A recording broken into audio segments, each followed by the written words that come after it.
Welcome back to the channel. Thanks for checking out this video. Hope you're having a fantastic day.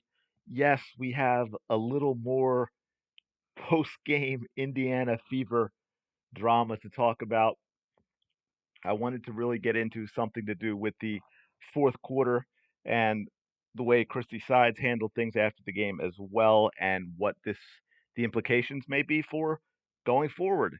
Now, as everybody knows at this point, Caitlin Clark finished with 17 points, 13 assists, probably should have been 16 or 17 assists. We've seen the muffed passes, the or I should say the muffed reception of passes and the missed wide open layups.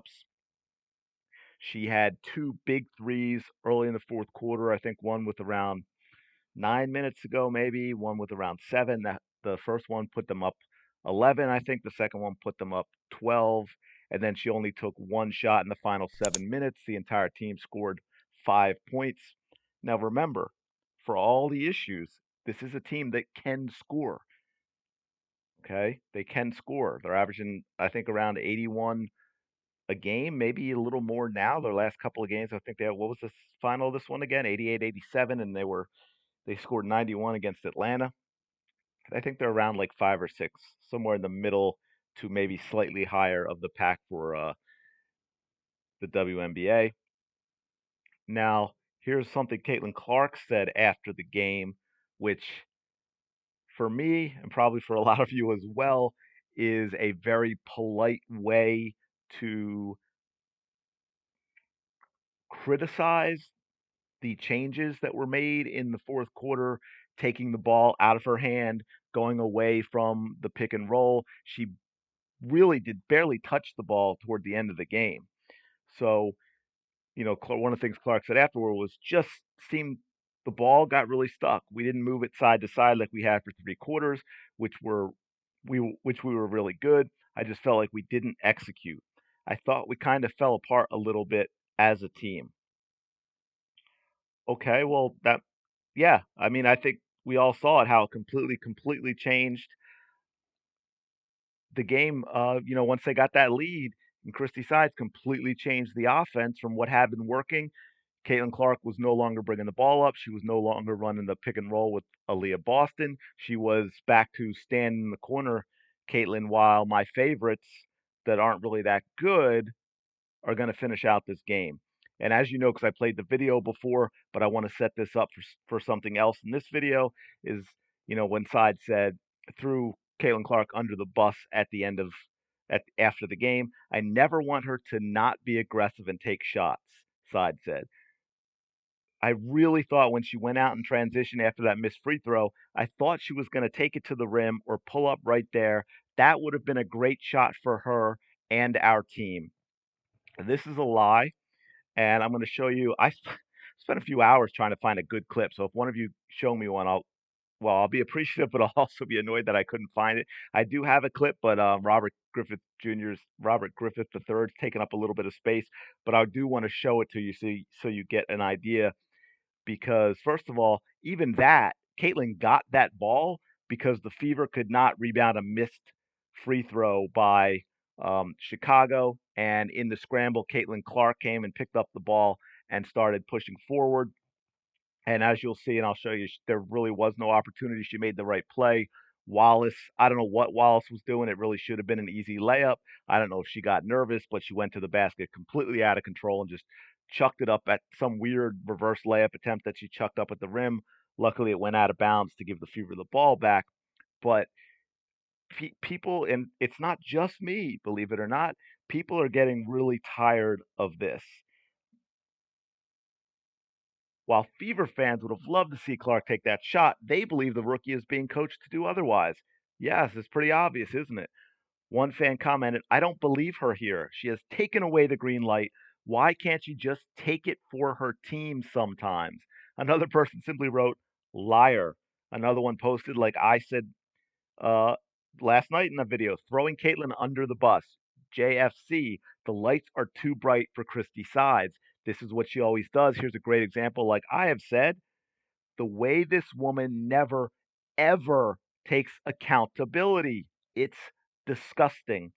Absolutely, 100%. anyone who watched the Eagles collapse last season, imagine if Nick Sirianni had shown up at the presser after the Seahawks game and thrown Hurts and AJ under the bus. This woman takes credit when they win and blames them when they lose. Totally unprofessional. Awful. Yeah. Yeah, absolutely. And I can tell you as an Eagles fan, that is for all the yelling and screaming I could do about the Eagles or Nick Sirianni, he does not throw his players under the bus. He takes responsibility when things don't go well.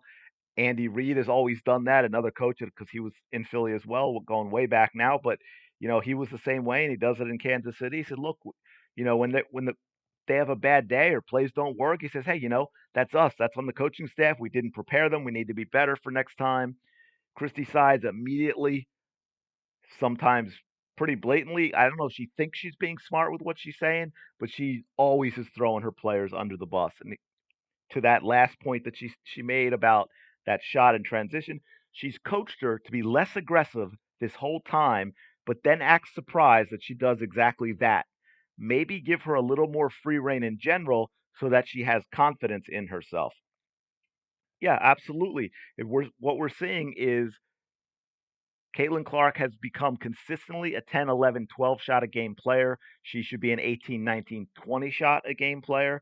And I don't want to hear the, oh, she's a point guard thing, because she's a scoring point guard. And you all are talking about 40 years ago with a traditional point guard that was pass, pass, pass.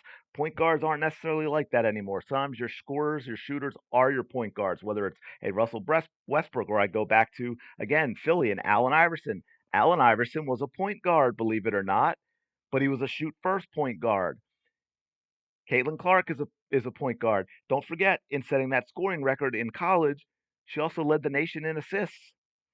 Okay, you can do both. You can do both. So here's that clip. I'm sorry, Robert Griffith III is in the way a little bit, but you're going to see this is picking up from Caitlin Clark, picking up that ball on the scramble after the missed free throw, Clark should take the last shot. That is why she is pushing down the there. court. Now right here, look at this. She's got a player right there on her. She's got She is two one in of the front of most her. So she makes the pass to the player ahead, which is Wallace. Caitlin Clark had no opportunity to take a shot here, and she had no opportunity to get to the rim. She had at least 3 Chicago players behind the ball. This was the right decision. Now, whether or not lethal Wallace three-point makes the right shooters on the decision face here, I don't of know the what earth. that was, She was built. but Caitlin Clark made the right decision. So for Sides to come out and say, oh, I really thought she was going to shoot it there, that would have been good for her and good for us, is a lie. I mean, if it's not a lie, then again, she should be fired because she's that incompetent. Absolutely ridiculous for her to come out and say that. And then let's take a look at the final play, okay? There are 7 seconds left. For those of you that have watched enough basketball, especially those of you that ever played it, even if you go back to when you were little, for a basketball game, 7 seconds is an eternity to get a shot off. And when you watch this play we're going to run through, there is nothing in here that is a design to get Caitlin Clark a shot. No real screen. It's just a throwback to her. Now she's going to go and she's going to give this ball to Boston, and then she's going to run by her and get it back. So there's no real screen. I mean, Boston tries, but she kind of leaves right away. But also, it's difficult to be the player handing it off and setting the screen for the Fever when they don't set screens well to begin with. So this doesn't really help Caitlin Clark, as you'll see. Gives it to her, gets it back. Boston does not plant and set. Maybe Clark was a little early if it was supposed to be a screen and roll. What they did get was the 2 players on Clark. You have was that I can't see here. I'm doing this one on my laptop. Is that Cardoso or Reese? I think it's Cardoso because I think she was guarding Boston. And then you're going to get that is the right play almost. Here's the thing by the way, still plenty of time left. Still plenty of time left. Here's the issue I have. 1, why does Boston not drive on this? 2, instead of sliding out, why didn't Boston slide down the free throw lane and get a ball in from Clark so that she's going to the basket for a layup? That is a poor decision to break off of that to the top of the key. if you are going to, if you were setting this up, I'm going to roll it back. If you're setting this up as a shot for Boston, I think that's Samuelson in the corner after Boston gets it. Samuelson should come up, set a pick up top on the big because you've got the guard really trailing Clark. So she's expecting her to come back. If Samuelson comes back up and sets the pick on the big player, Clark's going to her right. She's free. Again, Boston then can go to the lane to receive that ball, or Clark can take a shot or drive baseline herself because, again, there is enough time left. That shot clock, the clock over the basket's a little blurry, but I think it's still over 4 seconds left. So this whole thing was a disaster, but the point is it was not designed for Caitlin Clark. Yeah, that shot goes up with like 4 seconds left. There's no need to take that. Absolutely no need to take that. Okay? So that play was not designed for Caitlin Clark. Go find any great shooter in the NBA on an inbound play with 7 seconds left with a decent coach, whether it's go way back, go back to the Michael Jordans, go back to heck, even go to Allen Iverson, go to Reggie Miller or someone like Rip Hamilton, players who don't necessarily create off the dribble, but they work off the ball, they get double screens set for them, whether it's two players setting a screen or literally a screen and then another screen in a different place, and they're coming off the ball.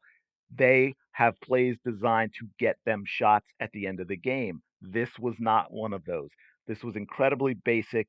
This was left up to the players to try and get something out of nothing. And then one more thing I'm going to go to is this was at the end of the game. Do these players look happy to you?